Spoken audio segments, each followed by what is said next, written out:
Testing, testing. 1, 2, 3. Just waiting for some feedback, and I'll start speaking some more.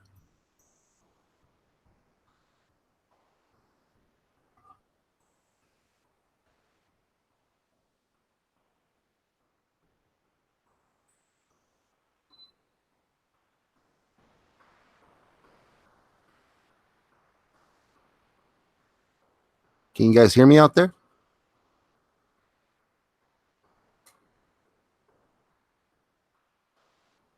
Excellent.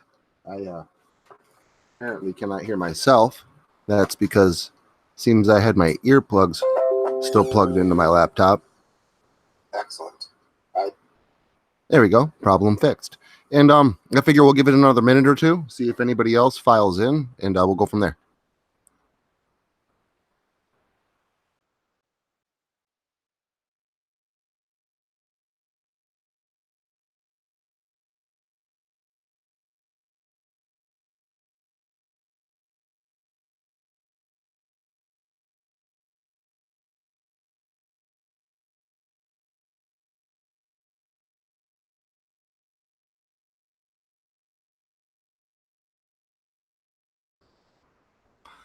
So, welcome everybody. Welcome to the broadcast. First and foremost, I would like to offer up to Swedish Mom how long excuse me, we were already starting with the screw ups. How long the broadcast will be. The story itself is about 15-ish minutes long, and then planning on going for about an hour. So from 10 o'clock to 11 o'clock here. We'll do a little Q&A afterwards. Hey Quinny, that's okay. We got the new channel up and running, and be getting an awful lot of love on it, so very happy with it. Yeah, I hope you're gonna like the story too. But anyways, so glad that you're all here, and please excuse any screw ups in advance. Usually when I go ahead and I read a story, I'll mess up about 30 times on a story of this size. So if I mess up that many times or at all, whatever the case may be, I apologize way in advance. But all right, so happy 4th of July, a little bit preemptively. I went to my fireworks thing last night, but yeah, why don't we go ahead and start this off? So this one's called Uncle Sam Wants You. It wasn't quite the 4th of July yet, but my hometown holds the According Festival on the same day of the week each year. So the actual holiday was still another day away, but the night of the fireworks display would be that night, and it was tradition for my mother and I to attend. This time, I had agreed to bring my friend Bill. Billy was one of those kids that was fun to hang out with when there was no one else around. The kind of kid that was so annoying, you could only enjoy his company about 20% of the time. Still, a part of me felt bad for him. I mean, the kid had even less friends than I did. So I couldn't resist when I asked him to accompany me to the local park on the river. The highlights of the spot was Jumping Jacks, a very successful little restaurant that filled orders for customers the same way it had done since the 1950s. First, you had to wait in a line so long, the sheer look of it was enough to make First, you had to wait in line so long, the sheer look of it was enough to make an inexperienced customer feel discouraged before even braving the end of the line. The surprising thing about the place was how fast the line did indeed move, but that was in part due to their specialized form of shouting out the orders after pointing at customers close to the front of the line. When the chef pointed at you, you were expected to call out your order on demand so as to not hold up the entire process. Just being pressured into yelling out a single order could make a customer freeze with anxiety, but my mother had to memorize and instantly call out 3, drinks included. I was amazed at how she could recall things the way that she did, but I'm sure even she was feeling the intensity of that particular moment. What I first assumed would take over an hour only took about 15 minutes in hindsight. And before we knew it, the 3 of us were sitting at an umbrella-shaded picnic table with an excellent view of the river and the show being put on by water skiers employed at a nearby marina. The park really knew how to put on an event, and profits were reflective of that. A few years before this, there was a massive flood that devastated nearly every business establishment along the river, but the community helped chip in and actually had jumping jacks rebuilt. The owner repaid the community by financing construction of a The owner repaid the community by financing the construction of a public outdoor auditorium for which to hold concerts featuring local bands. The fireworks wouldn't be fired until after the band had finished playing, which would be well after dark. We had a ton of time to wait, so my mom set up a place for us all by the stage in the grass. I convinced her to allow Billy and I to wander through the park behind us for a while. There were police all over the place, and it was broad daylight, so she told us to come back and check in after an hour or so. Billy and I both finished up our clam boats, a toasted hot dog bun filled with fried clams and topped off with cocktail sauce, and walked off away from the stage and towards the vendors, selling 4th of July themed trinkets, glow sticks, and other relevant marketable gadgets on the side of the road between the stage and the rest of the park. Traffic wasn't something to be concerned with on the day of the 4th of July festival, as the entire street was shut down to accommodate park-goers and the aforementioned vendors. Billy and I took a moment to admire all the flashing gizmos and blinking jewelry that covered the mobile carts, each accompanied by a subsequent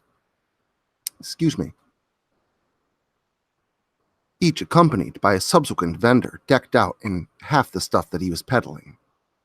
My attention on the flashy merchandise quickly waned when I couldn't help but notice the odd-looking man in a blue pinstripe suit who was staring at Billy and I.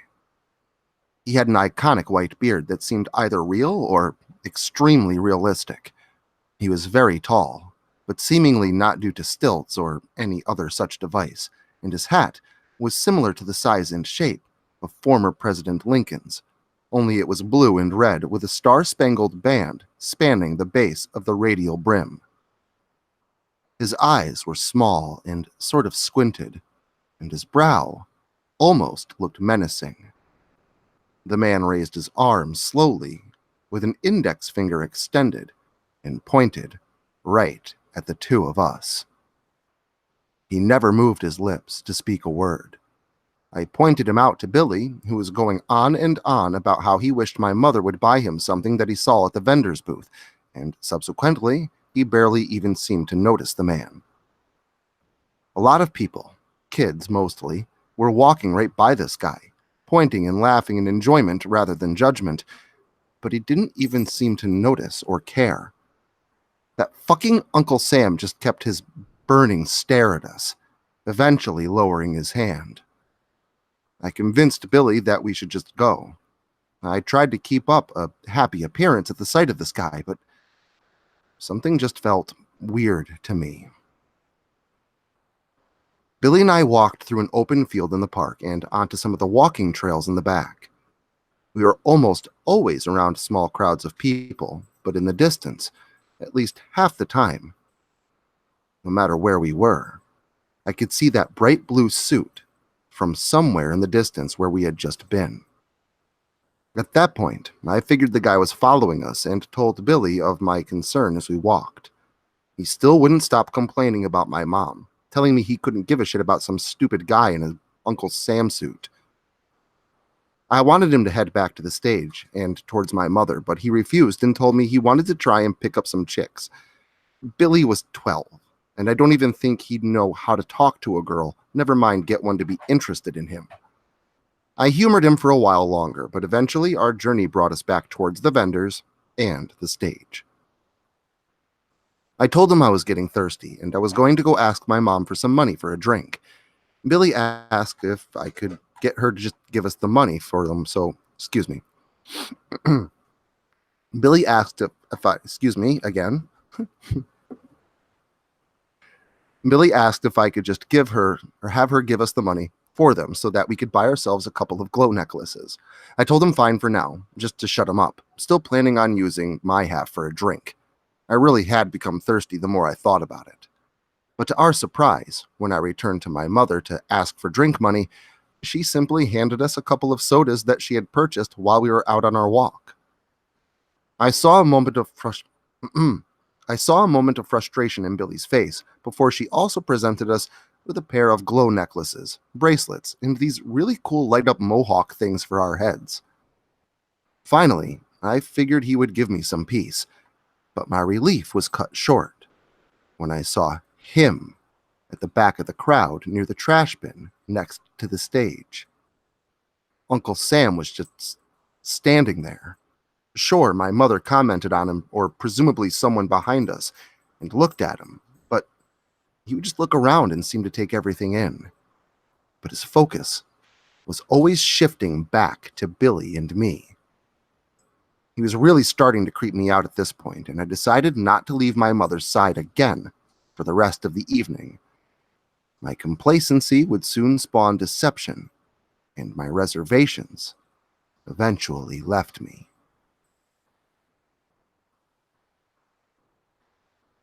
The night continued on with the band playing through its lineup of songs, which were American-themed cover songs, such as the famous Ain't That America. The grass right in front of the stage itself was replaced with a small patch of smooth concrete, which served as a play court for the kids before the concert and as a dance floor during the concert. This is when you really see a community coming together with common interests. Parents were dancing with their children. Older men were dancing with their wives. It really was a fun event to experience. Every once in a while, I would spot that Uncle Sam guy in various parts of the crowd. He was still shifting focus to me and Billy, but was having such a good time with my mom, I really didn't give it too much more thought. Maybe he was a mental patient, or maybe he picked up on the fact that he made me nervous, and I thought it would be funny to... Excuse me. Maybe he was a mental patient, or maybe he picked up on the fact that he made me nervous and thought it would be funny to exploit it, the way parents do when they open the doors on Halloween night for select, fearful children. The band ended with something to set an energetic tone, and then the announcement that the fireworks display would begin in 15 minutes. Instantly, you could see most of the older attendees setting up various equipment for filming. Little girls were being put on the shoulders of their fathers. Everyone was chatting about the band and the events of the day with strangers sitting next to them, each with a smile on their face. Kids were back to running around in front of the stage, having it been cleared of dancers, and now it was completely dark out, and the various glowing and blinking items each were wearing flung about and created a nearly magical, Only now it was completely dark out, and the various glowing and blinking items each were wearing were flung about and created a nearly magical-like display of light on the grass before us. Then, a small thud followed by a string. Excuse me once more. Then, a small thud followed by the sight of a rising rocket trail shooting up into the sky on the other side of the river. Just after the light of its tail had gone out, the rocket disappeared from view. A large flower-like colorful arrangement of light expanded outward in the sky with dazzling display. Finally, the boom from the post-explosion sound wave that resulted from the rocket exploding in the sky slammed into our ears, felt with our bodies.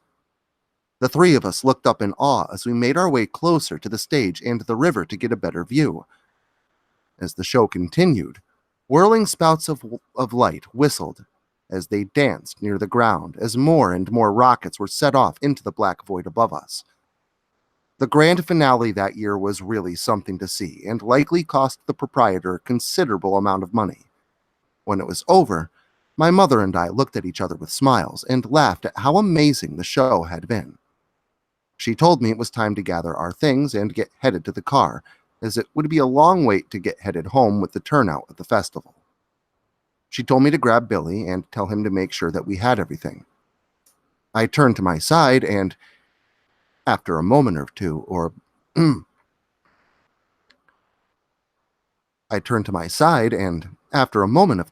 a moment or two of looking into the crowd, I started to panic.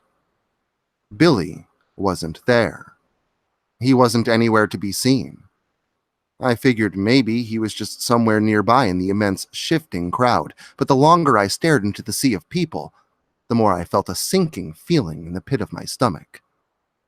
The sensation was only strengthened when I realized, for pretty much the first time all day, that Uncle Sam guy couldn't be seen anywhere either. My mother returned me, excuse me. My mother returned to me and asked me where Billy had gone. I told her I didn't know, and she asked me what I meant, as if I wasn't speaking clearly. I tried to tell her about that Uncle Sam following us around, but she was convinced that he had just gone to the bathroom or something, at first. The more places we checked, the more I saw desperation in my mother's face. She finally broke down and informed a police officer, and even included what I had told her, thinking maybe it was related. We sat in that guard shack by the stage for a long time, what was probably hours. The police didn't return to speak to my mother until long after the last of the festival goers had left. He pulled her aside to tell her what had happened, but despite his best efforts, I overheard what he told her. This is why the 4th of July brings back such bad memories for me. Billy had been found. His attacker was also caught, red-handed, while he was attempting to dispose of the body in the river a few hundred yards away from the stage. Billy had been assaulted and murdered by an old man, dressed up as Uncle Sam. And to this day, that iconic picture with that ambiguous slogan, "Uncle Sam wants you," still sends shivers up my spine.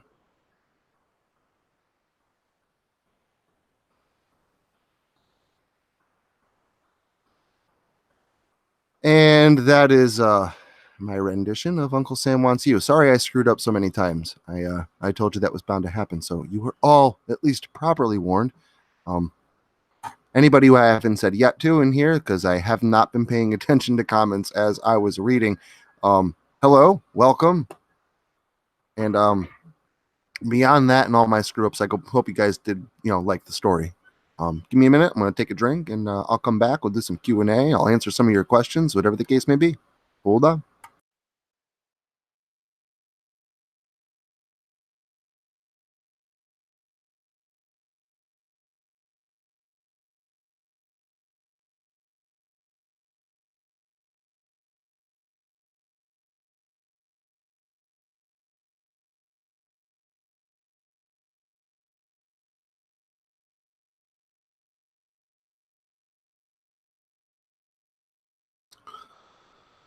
All right. I'm back. So,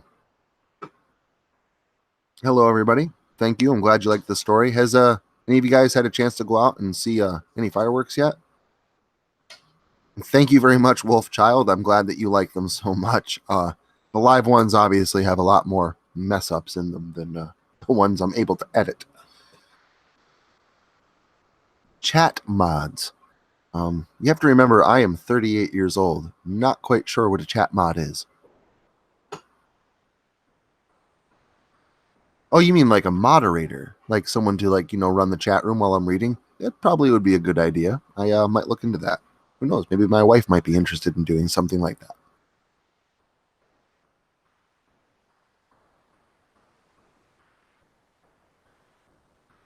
Yes, thank you very much, Dale. I actually just went to Collins Park and Jumping Jacks last night for fireworks. So this, I guess you could say, comes directly from a parent's fear.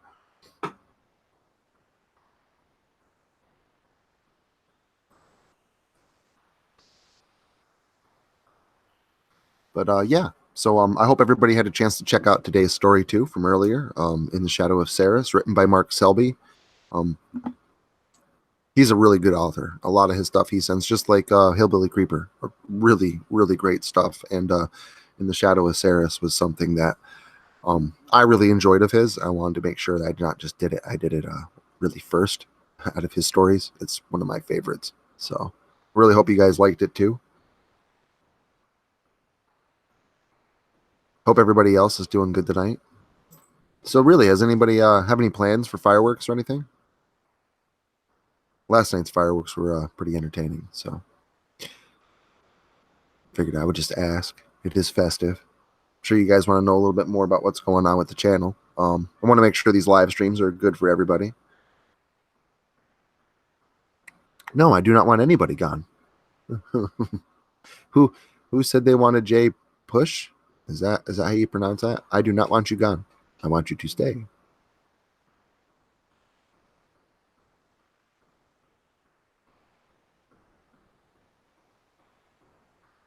But yeah, so I hope these streams working out for everybody. The live streams with the live readings. If the live readings aren't your thing, you'd rather me do something else, I mean, by all means, let me know. I wouldn't mind doing some gaming, but I would really like to get a capture box, and I need the money to go ahead and buy one of those. I'm not really making money from my YouTube channel yet, so that might have to wait a bit. But maybe that might be something we do in the future. Um, but yeah, if you guys like these live readings, if you don't like the live readings, make sure you leave a comment or to let me know. That way I can get some feedback and I can tweak the channel to the masses liking. Oh, another thing that was brought to my attention tonight too is that some people might feel that the intro to my Saturday stories now, with the the walking up the hill to the cabin, and you walk in, I turn around and laugh, and then I do my funny thing, and then the story starts. Got a few comments saying that that might be a little bit too long. So I know I also got a lot of comments from people saying that they really liked the new intro. So I just kind of want to do a poll. I know I'm not going to be able to please everybody. Um, but if I could please what the majority would like, that would be fantastic. So if you guys want to seriously let me know how you feel about the new intro or the old intro or what, maybe even just an intro I haven't done yet. You have a good idea for one, by all means, throw it out there. Nothing great doesn't happen with feedback. So I mean, you guys are a big part of this channel.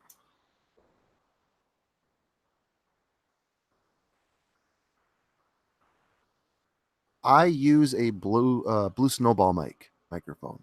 I know some people have the ice, but I like the extra settings and options that you have with just the regular old snowball.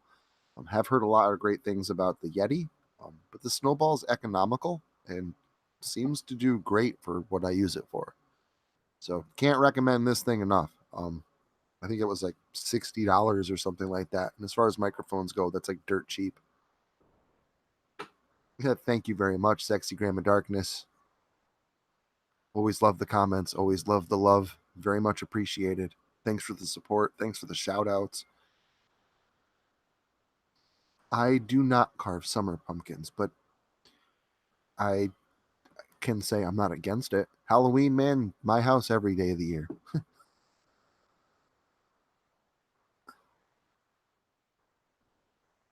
Just to be someone's favorite is an honor. So thank you very much, Wolfchild. I'm humbled.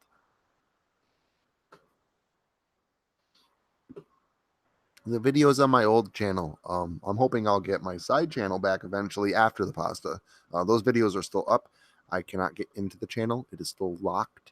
But as far as I know, sociopathic pasta, that channel has been deleted by YouTube. So even when I do get access to my old account back, I probably will not get those videos back. I'm pretty sure they are gone.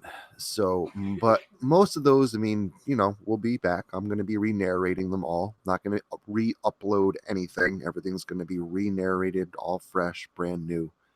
And but I can't bring everything back to the channel because I want to monetize this channel. So, my 1999 stories, yes, I know they happened to me. They are my stories, but apparently, the owner, quote unquote, the original author of 1999, which is not Giant Engineer. It is somebody else who originally wrote it. Is going up to everybody and asking them to take down everything 1999 related. And if they don't, he's going to report them. So I can't put up my 1999 stories. I wish I could, but I can't. Friday the 13th, NES. Again, Friday the 13th right now is in huge lawsuit mode. So that's just you don't want to stick something like that up. That will not be able to be monetized. It could be reported.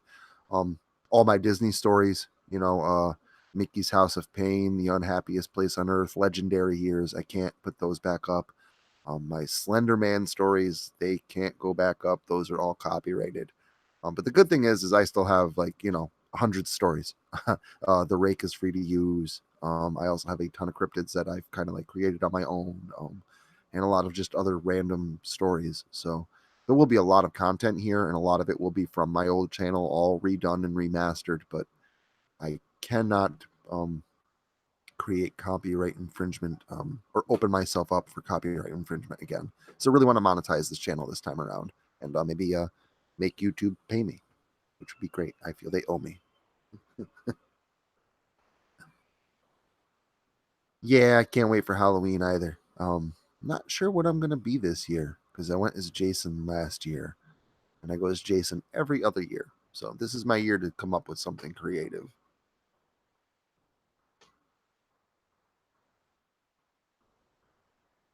Yeah, 1999, the original one, and obviously all my side stories are gone. They were even taken down from DeviantArt.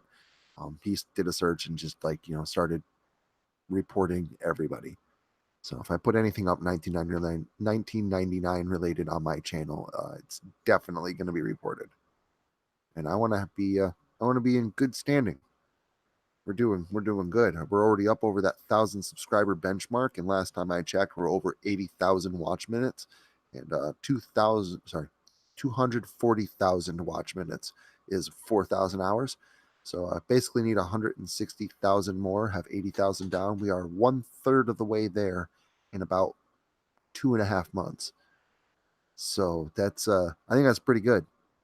That means that very shortly we are already over the thousand subscriber mark. We should be able to get over that 4,000 watch hour mark well within a year. So I think the chances of getting this channel monetized are pretty strong.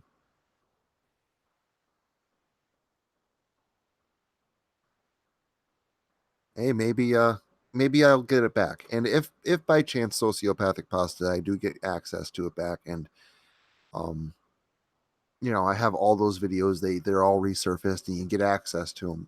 I will be taking down every monetizable video. So everything that's 1999, everything that's Friday the 13th NES, everything that's Slender Man, everything that's Disney is going to stay there. You'll be able to go to Sociopathic Pasta and watch those videos to the end of time until it gets reported and taken down, or whatever.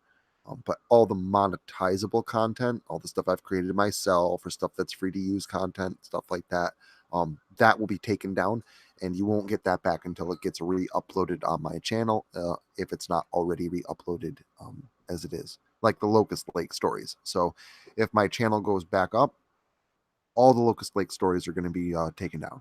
So you'll only be able to get the Locust Lakes here, and there's only 3 up so far, but they will all be re-narrated. So you're just gonna have to be patient with me.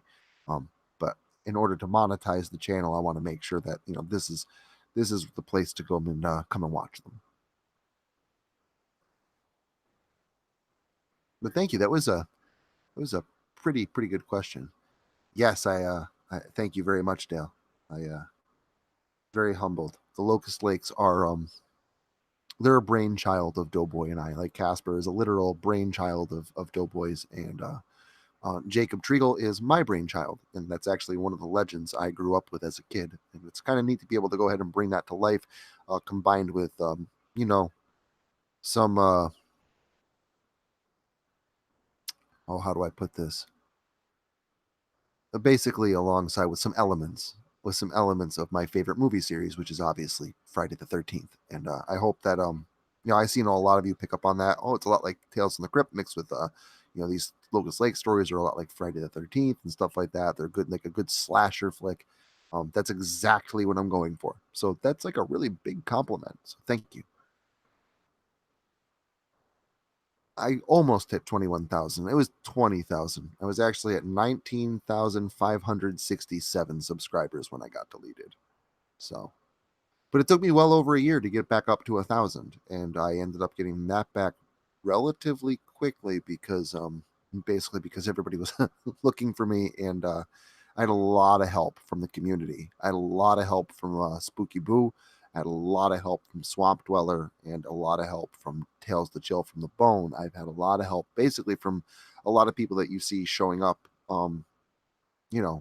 my Saturday premieres in the live chat, or some of the people here tonight, like Hellbound Iscariot. Like there's a lot of people that have been helping to support me and push my content, and helping me get back up there. And it's going to be a really big part of helping to get this new channel monetized. And that's kind of the thing, Dale, is I really didn't expect all that to happen when I got my channel was taken away from me. I expected, I was like, I'm done. I kind of want to be done. I'm done. I don't want to do this. I'm have my weekends back, whatever the case may be.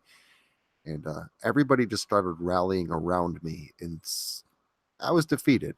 That's why I wanted to kind of stop. But everybody just kind of rallied around me to see me, come back. And that kind of love is really speaks volumes to a person. So, you guys resurrected me, the community, my fans, my friends. You're the reason that this channel exists. So, pat yourselves on the back.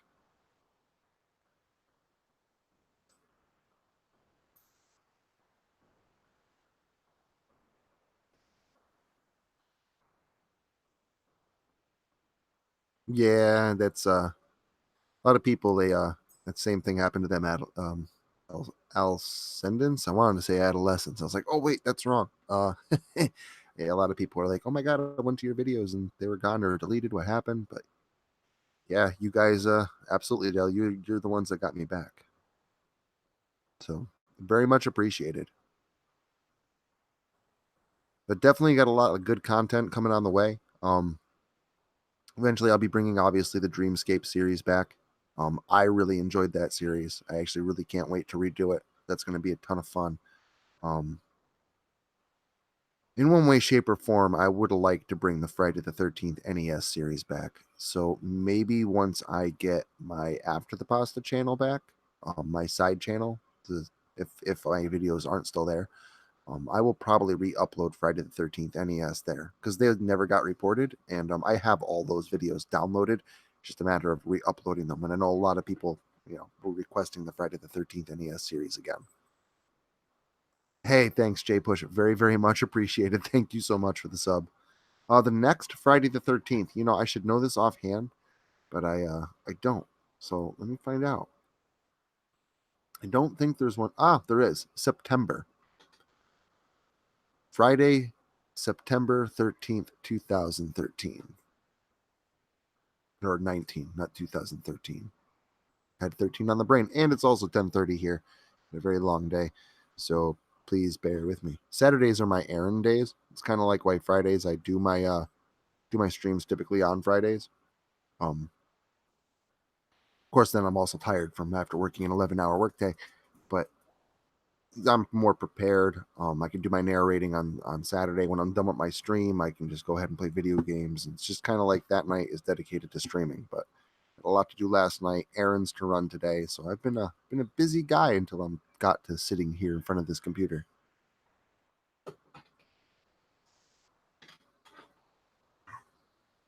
Yes, Russian sociopathic pasta. I would like to address that because I keep getting questions about it. Back when I first started my channel, um, what was it, 2014, when I graduated with my bachelor's degree.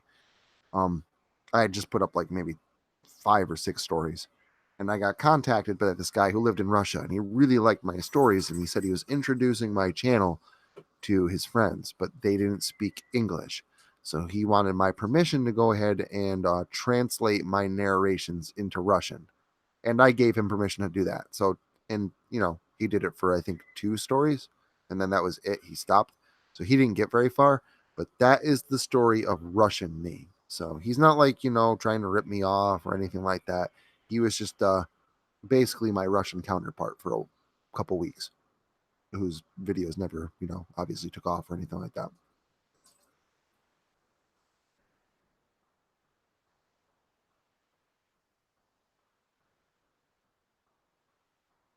Thank you, Dale. I'm really glad you like Dreamscape too. That's also another brainchild, the Doughboys, and I really like the Dreamscape series. He actually gave me permission to write a third series for it, Dreamscape Part 3, and I actually already had the idea for it all set to go. But I'm gonna hold off on writing that because I'm gonna have to go ahead and get the first 2 up again anyway. So we're talking years from now, so we got time. The real urban legend behind Jacob Treagle is actually very similar to the one that you guys have all heard, except there was no lake at the time. There was actually an old house there. And I know this because there was a foundation that was there in the ground before the lake was put in.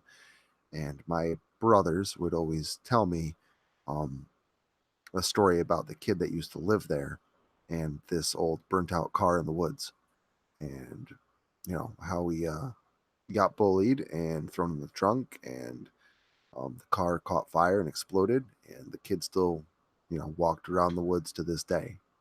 And obviously, they told it a little bit better than that. It is very similar to the way I told it in The Stony Heart of the Black Woods. Just some of the facts were changed, the dates. Obviously, they told me this story in the 1980s. So the real story would have taken place like way before that, like probably in like the 1950s. I can't remember when they said it happened. Um, but it's a real local legend of the place. And it's right where I grew up as a kid and right where I was raised. So to be able to bring this legend to life for all you guys, it's cool. It's mind blowing. If you hear some whistling in the background, I am hitting my vape.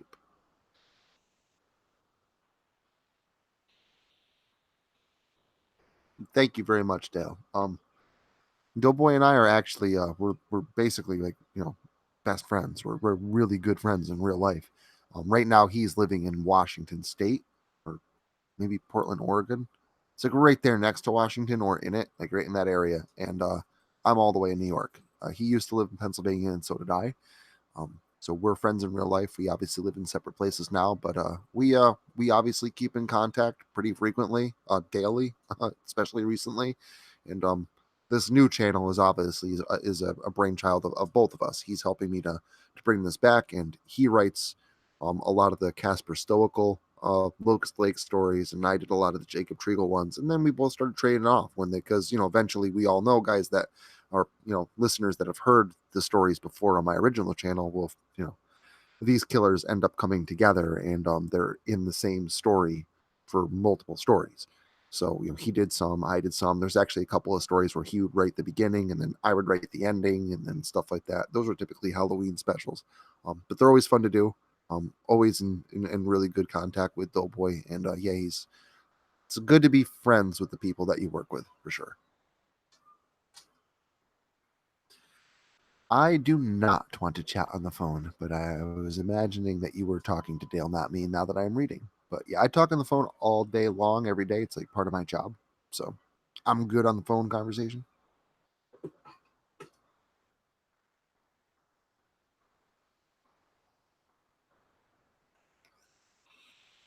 Good night, Swedish Mom. Thank you for stopping in. It is, yeah, way too early, late, whatever you want to call it. You should get some sleep.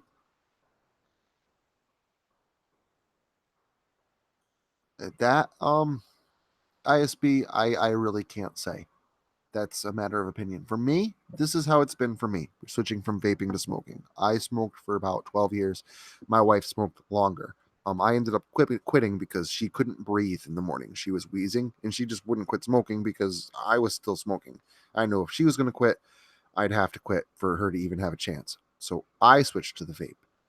I personally can breathe in the morning. I can walk up steep hills. I can run. I don't get winded. I haven't had a lung infection since I started vaping, and I had at least 3 to 4 every year at least when I was smoking cigarettes.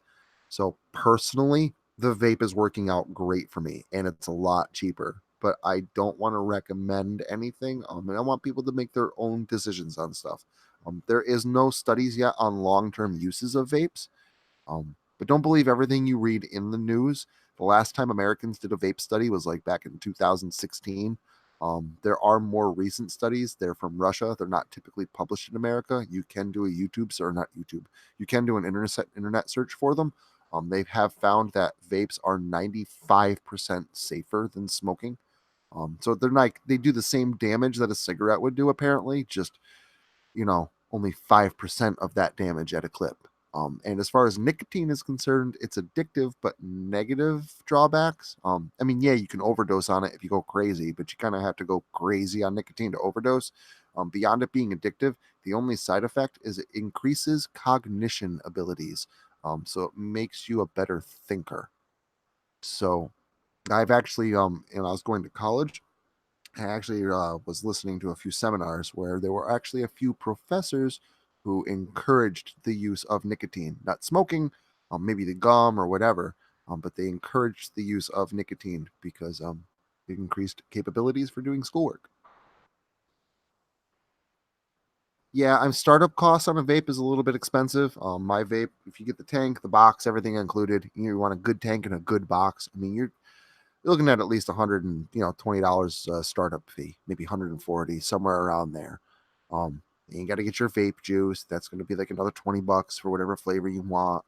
Um, but after that, I mean, I spend $20 on vape juice every 2 weeks, so $10 a week on my vape. So the startup cost is a little bit high, but and that's if you get one of like something like I got, like a box vape. You can get a pen and a jewel. I've got what I prefer. Certain people have different preferences. I know I really like the box vapes, but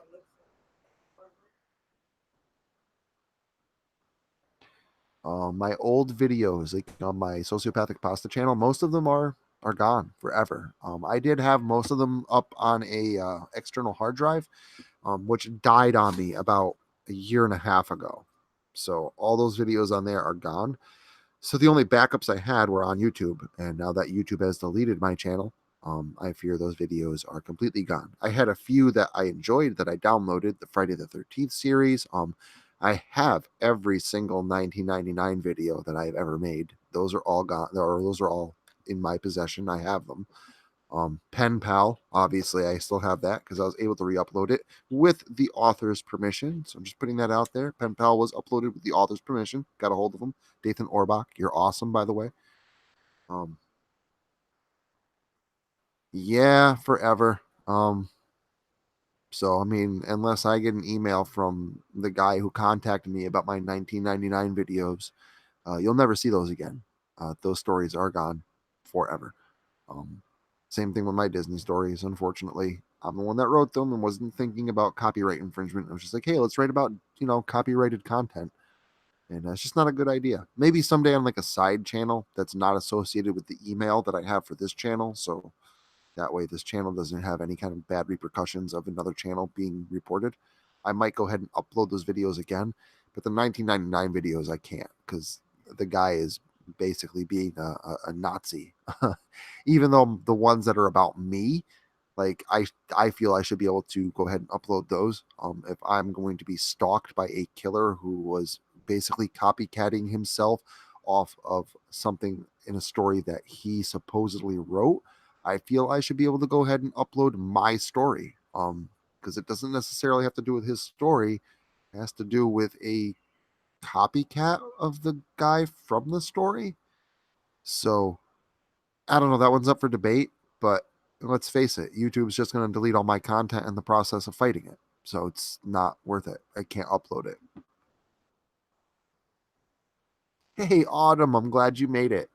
You're not that late. I'll still be here for another 18 minutes. Looks like I'm on for it. It's 10:42. I'm here till 11 o'clock.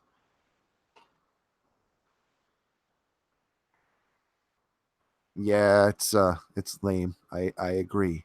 But I'm not one for starting lynch mobs.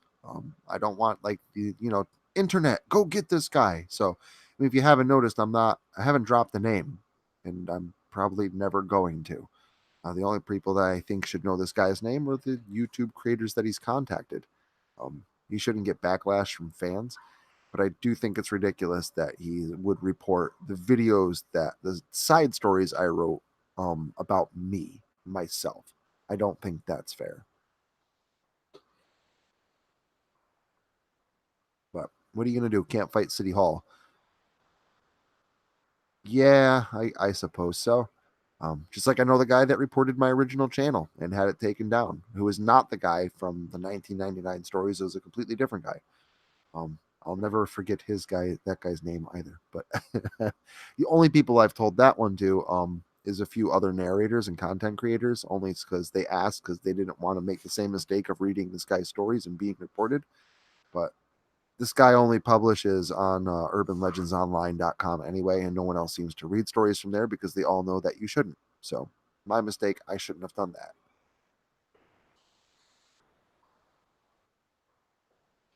Yeah, the little like the 5-minute stories, J Ash. Yeah, I know. But unfortunately, those are all read by different people and or written by different people. And even if they didn't have a problem with putting up on my channel, I'm sure they would have a problem with me monetizing those videos. And I want to make sure that I can monetize the channel. So I can't do the shorties anymore either. 15 minutes and longer every Saturday, which is also why there's only one video coming a week because I am also a very busy person. But who knows, if I ever get like 100,000 subscribers and start getting a couple $1,000s a month from YouTube, might be able to quit the full-time job and do more YouTube stuff and get some really great content on this channel because I'd be able to focus most of my time and energy on this. Yeah, and this time, because I could never monetize my old channel. In order to monetize Sociopathic Pasta, I would have to have deleted everything that was non-monetizable, which was 75% of the content. It was every Tuesday and every Thursday video and every Wednesday submission, plus, you know, what a good chunk of the Saturday videos were made from copyright material, written about copyrighted material, whatever the case may be. So in order to do that, I would have to delete almost all my content. I could never monetize that channel. This channel I can monetize. So, like I said in the beginning, all this really could be a blessing in disguise. So, and again, that's all because of you guys. So, thank you very, very much for being here and being very supportive and pushing my content around, sharing, liking, subscribing, setting notifications so I can catch you every Saturday.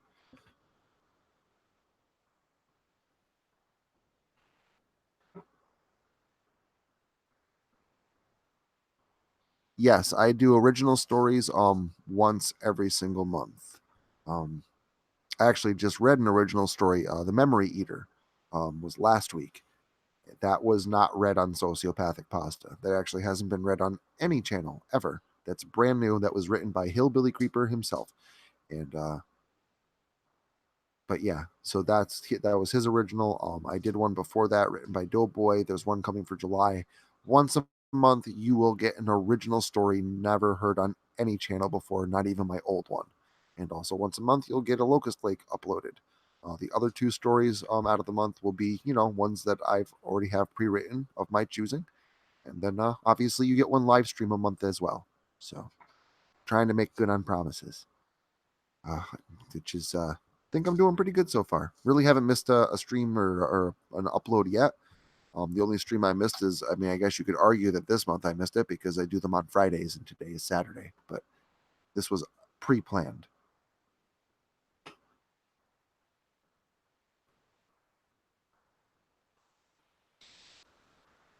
Which name? Why did I choose sociopathic? Why did I choose sociopathic pasta? Or why did I choose cleaving thought from bone?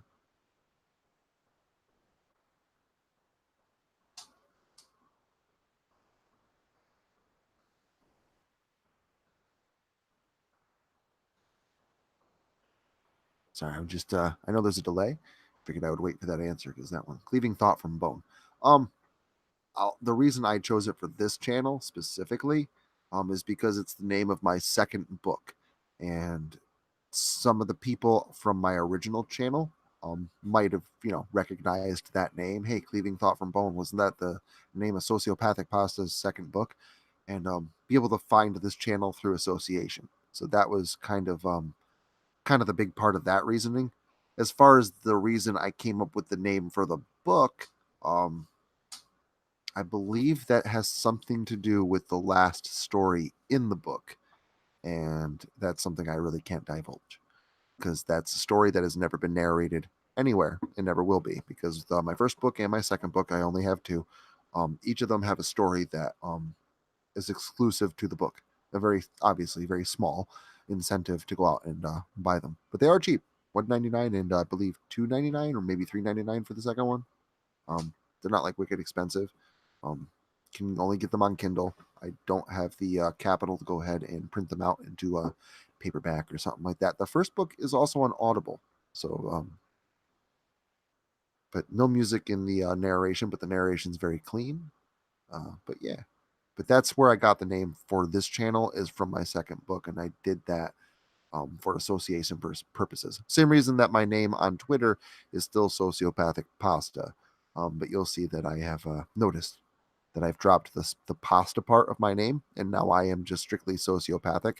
Um, Part of the reason is I wanted a slightly new identity, and two, um, creepypasta itself, that specific subgenre of horror, has about as much negative stigma to it as it does positive stigma, especially now.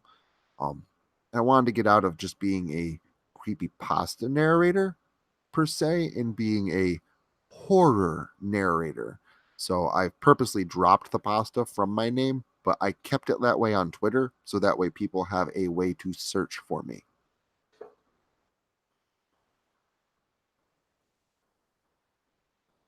Yeah, Spooky Boo was the first person to go ahead and basically post anything. She got on her computer very late that night and started letting everybody know that my channel had been deleted and where my new channel was. She actually had got me my first 30 some odd subscribers before I even had a video uploaded. So there's obviously huge thanks to her. In fact, if you go to my channel page, you'll notice that she is very first on the top of the list of people that I've subscribed to, or the like people, the featured channels. And Swamp Dweller, you'll notice, is right below her. Swamp Dweller for a while was putting me up on all of his intros and outros to his normal videos, shouting out my channel, telling people what happened. And Swamp Dweller's, he's big, so that was huge. So just super huge thanks to them. Super huge thanks to the rest of the community that got everybody talking about it, and super huge thanks to you guys who support me and push my content around and make all of this possible.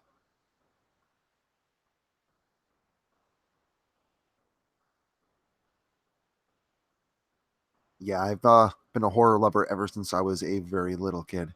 Um, Very first movie I ever saw was American Werewolf in London.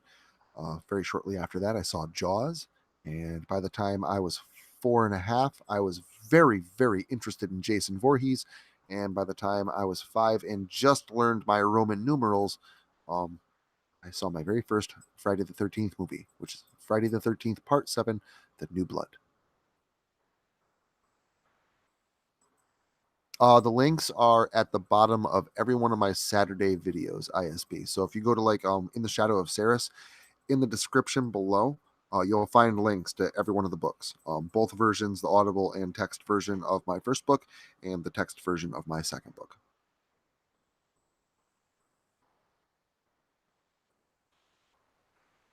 And I wish I could hard copy my books, Dale. But unfortunately, like I said, need capital to do so, and I just don't have it. But I have a feeling I would sell more of them if I had actual hard copies of them. Yes. And no, I have not, Jayesh. What's it about? And loved Amityville Horror, Autumn. That's a great movie. My wife really likes that one too. Uh, the original, which I'm sure you probably heard her in the background.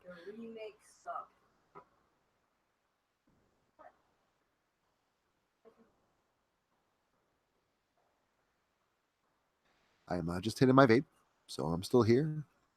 Stream's not dead yet. Still got 8 minutes. Thank you everybody for giving me things to talk about, asking me questions, keeping the conversation going. I honestly that was the second part of my nerves tonight, which obviously first part was getting through reading a story live, which is always it's always very nerve wracking. And the second thing was having enough to talk about after it was done because the story itself was only about 15 minutes long, and you know having stuff to talk about for that long is can be a bit challenging sometimes. Salem's Lot is a great movie. Oh yes, I vape. I used to smoke, Autumn, um, about a pack and a half a day. And then, yeah, I quit about 2 years ago. Went to vaping. Um, Once I went to a conference trip in Las Vegas for a few days, and on my last day, I was walking the strip, and I didn't bring my vape juice with me to refill my vape, and I tried to find a vape shop and couldn't find one, so I had to pick up a pack of cigarettes, and I went back to smoking for a day. But after I got back to the hotel, went right back to my vape. Haven't gone back to a cigarette since. So apparently, I can switch back and forth very easily, but I honestly don't like smoking anymore. I don't like the taste. I really don't like the smell.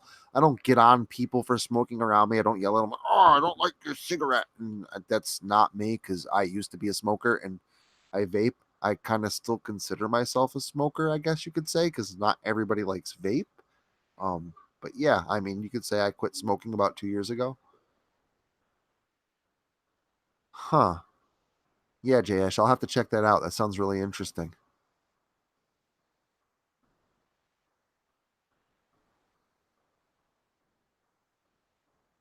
Give it a shot, Hellbound. You should.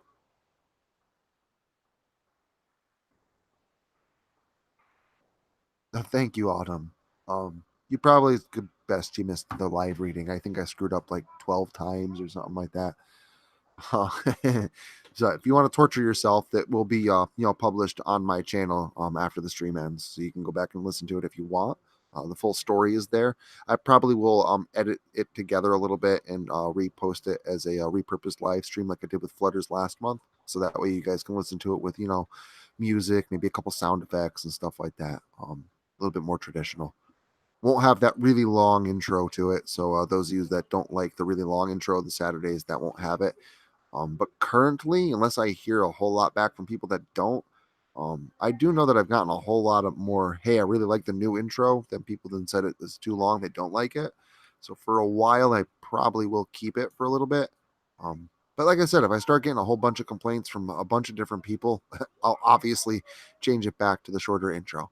But either way, tonight's story will probably end up as a repurposed live stream and uploaded sometime maybe later this week. Depends. I still have the story I narrated late last night after fireworks. I have to get uploaded into a video, so I have something to put up on the premiere page next Saturday. Thank you very much, Malcolm. I liked it. I like it too. I mean, I know it's I know it's 45 seconds long or whatever it is. And then when you add in, my little opening skit introducing the story, you're talking like a minute and a half. So that can be, maybe a bit much if you just want to get right into the story. But if you're not there during the premiere when you have to watch it live, you can just skip by it. It's like a minute and a half, minute long. Just skip that part of it. Um, but yeah, I kind of liked it too. I thought most people did. But yeah, it's always good to give feedback. I know I'm not going to please everybody, so at least if I have one person out there telling me they don't like it, it's too long. I'm getting honesty. I mean, right? At least they have something to compare to. Like, this percentage of people like it and this percentage don't. Well, what percentage don't? No one's told you that they don't like it. Well, I guess that's true. So at least I'm getting some kind of honest answer, so I can base my comparison on something. Yeah, I really am. One of the biggest things I'm always very nervous about is actually publishing a story that I wrote, which is kind of funny because most of the stories I write are, or most of the stories I narrate and put up on the channel are ones that I write myself. So you wouldn't think I'd be shy about doing that. But I mean, every time I put up a new story or even an old one that was received well, but I have new listeners now, always nervous about putting it up and whether people are not going to like it. So it's I guess you could say you're very much right. I definitely my own worst critic. I don't know, JS. It depends. The only creepypasta that I can publish on the channel are ones that I wrote myself or are written specifically for me by people that have basically given me written consent to go ahead and read their channel and monetize my video, and agreeing to basically get nothing in return except for notoriety. Um, so like going on to creepypasta dot the wiki or whatever the case may be and getting a shorter story and reading it, no. And maybe if Doughboy ever writes me a shorter story or if I write one myself, yeah, I might put something like that up on a Wednesday or something, because I won't put up anything shorter than 15 minutes on a Saturday. That's the goal. Maybe once in a while you might see something that's like 14:49 or something like that, but you're looking at 15 minutes or above for every Saturday video. I really would like them as close to a half an hour or above as I could, but I know that some of them that I've written just are not that long. But 15 minutes or above is, it's got to be the cutoff there.